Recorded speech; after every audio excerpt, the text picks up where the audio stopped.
அனைவருக்கும் வணக்கம். இப்போ நம்ம மாங்காய் சாதம் பண்ண போகிறோம். அதுக்கு ஒரு பொடி செய்கிறேன். அதுக்கு வறுக்கிறதுக்கு தேவையானதை வறுக்கிறேன், பார்த்துக்கோங்க. ஒரு ஃபேன் போட்டுக்கோங்க அடுப்பில்.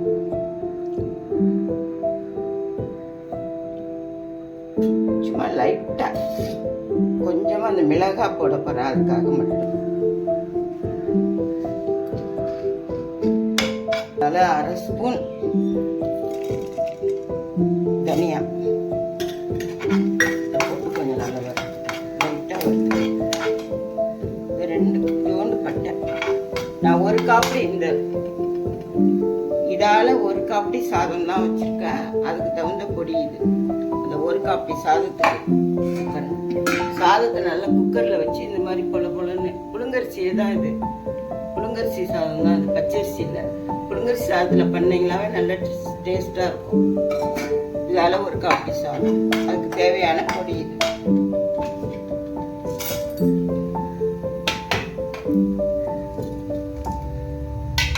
இதால் 1 ஸ்பூன் கடலைப்பருப்பு.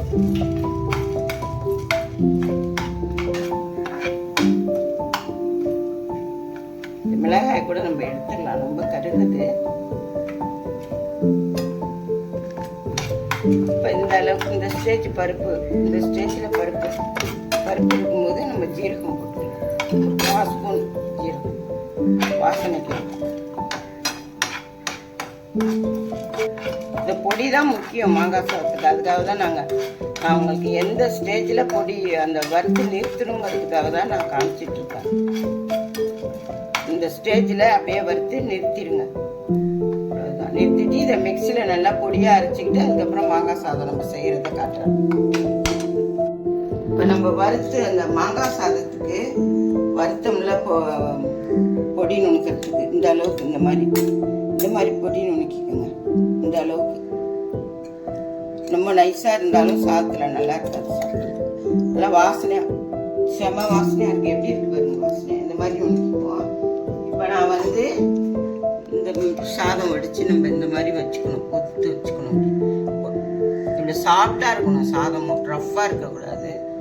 நல்லா நான் புழுங்கரிசி தான் எடுத்திருக்கேன். நல்லாயிருக்கும், டேஸ்ட்டாக இருக்கும். பச்சரிசியை விட புழுங்கரிசி தான் நல்லாயிருக்கும் டேஸ்ட்டாக.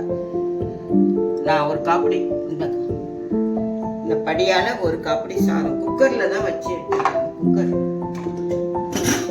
இந்த குக்கரில் வச்சு தான் நான் எடுத்திருக்கேன் சாதம். நீங்களும் உங்களுக்கு வடிக்க முடியுங்க வலிங்க, இல்லைன்னா குக்கர்லேயே இந்த மாதிரி வச்சுக்கோங்க. அழகாக ஒரு 10 நிமிஷம் ஊற வச்சு அதுக்கப்புறம் நீங்கள் குக்கரில் வச்சிங்கன்னா சாதம் இந்த மாதிரி சாப்பிட்டா நல்லாயிருக்கும். அந்த அளவுக்கு இந்த மாதிரி ஒரு மாங்காய், இந்த மாதிரி ஒரு மாங்காய் தான் தோலை சீவி வச்சுருக்கேன். கொஞ்சம் ஜூஸியாக இருக்குது. நம்ம வதக்கணும்னா சரியாயிடும். இப்போ நம்ம சாதம் தாளிப்போம். எப்படி இந்த அந்த 1 காப்படிக்கு இதால் இந்த மாதிரி 1 மாங்காய் எடுத்துருக்கேன். இப்போ நம்ம தாளிக்கிறது பார்ப்போம்.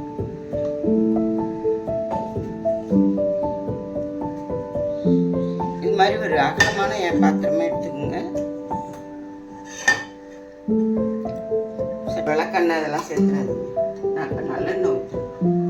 அந்த சாதத்துக்கு தேவையான நல்லெண்ணெய் ஊற்றுறேன். நான் லைட்டாக கொஞ்சமாக தான் சேர்த்துருக்கேன். நம்ம சாதம் கிளறும் போது வேணுன்னா எண்ணெய் சேர்த்துக்கலாம்.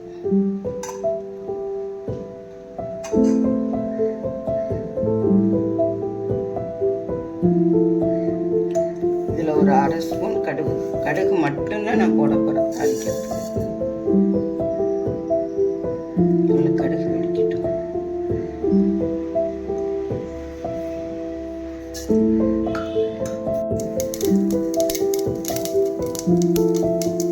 இப்போ நல்லா கடுகு வெடிக்குது. நம்ம ஸ்டவ்வை ஸ்லோ பண்ணிட்டு கடுகு வெடிச்சிட்டு கருவேப்பிலை நல்லா நிறைய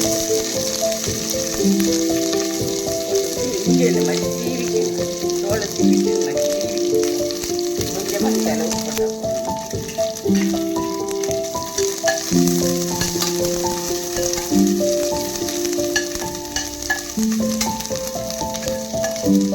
கருவேப்பிலை நல்லா நிறையா போட்டுக்கோங்க.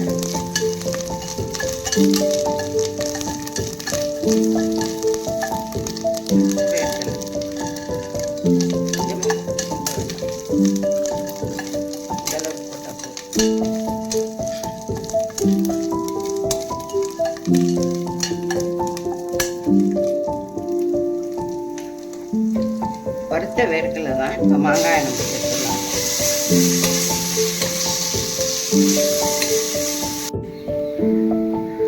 நல்லா அந்த மாதிரி ஒரு 10 நிமிஷம் வதக்கிக்கோங்க. இதில் கொஞ்சம் சாதத்துக்கு தேவையான உப்பு போட்டுக்கோங்க. பத்தலைன்னா அப்புறம் டெஸ்ட் பண்ணிட்டு போட்டுக்கோங்க. நம்ம இதை நிறுத்திட்டு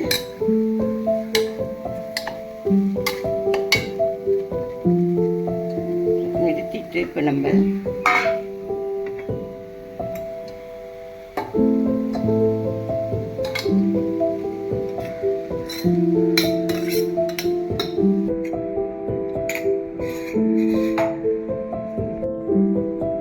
இதில் ஒரு 2 ஸ்பூன் இப்போ இந்த ஸ்டேஜில்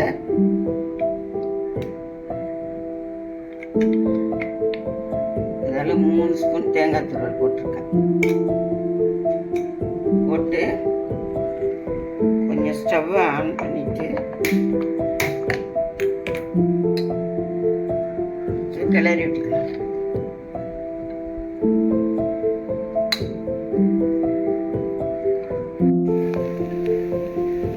இப்போ நம்ம இந்த மாதிரி இந்த ஸ்டேஜில் அடுப்பை நிறுத்திட்டு பொடி நம்ம அரைச்சி வச்சோம்ல பொடி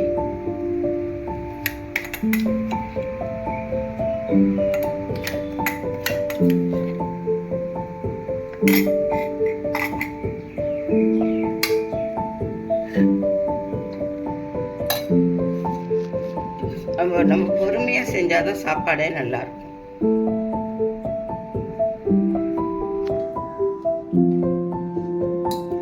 இது நீங்க டேஸ்ட் பண்ணி பாருங்க. சூப்பரா இருக்கு அர்விக். எப்படி இருக்கு பேபி?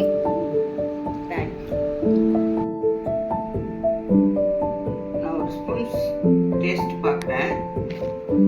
சாய்ராம்.